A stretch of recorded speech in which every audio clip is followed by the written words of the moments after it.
Tatlong araw ang naging paghahanda ng mga mamamayan sa San Diego para sa darating na kapistahan. Isa sa mga naging usap-usapan ay ang pagdating ni Maria Clara. Marami ang natutuwa sa pagbabalik na Dalaga dahil ang marami ay humahanga sa taglay niyang kagandahan at kahinhinan. Isa pa sa naging tampok sa usap-usapan ng mga manong at manang ay si Padre Salve. Sa pulong dumating ng San Diego si Maria Clara ay malaki ang pinagbago ng pag-uugali ni Padre Salve. Marami ang nakapansin ng pananamla nito at labis nitong pinagtatakhan ng mga tao.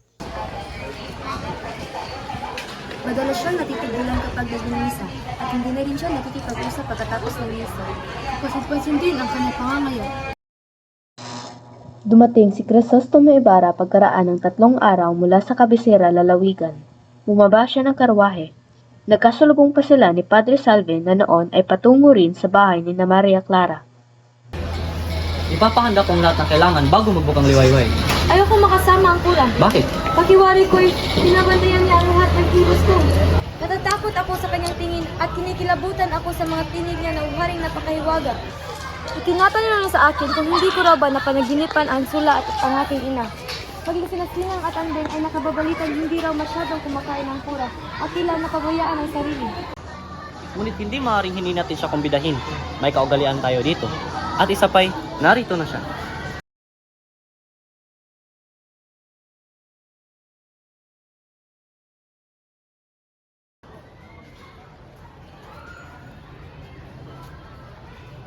Malamig ang hangin dito. Baka magkasakit o magkasipon kayo. Magandang gabi, Padre. Napakasarap lumanghap ng sariwang hangin. Isang kasiyahan sa bukid ang inihanda namin ng aking kaibigan.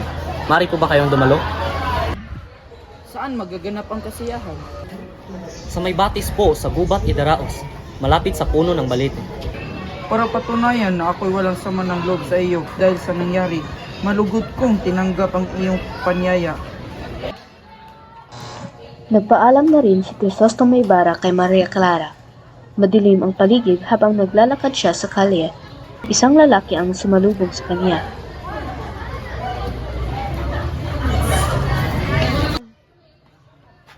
Hindi niyo pa ako ilalagyan ng Crisostomo. Subalit may 2 araw na ako naghihintay sa inyo para dumating dito sa bayan ng San Diego. Kailangan kayo sa akin? Tinatawag nila akong tulisan kaya't walang tumutulong sa akin. Nawawala ang aking mga anak at nabaliw ang aking asawa. Ano ang kailangan niyo sa akin, Ginoong? Nais ko po humingi ng tulong sa inyo. Sumabay kayo sa akin at saka niyo sabihin ang iyong pakay. Nilamon ng dilim ang 2 lalaki hanggang sa tuluyang nawala.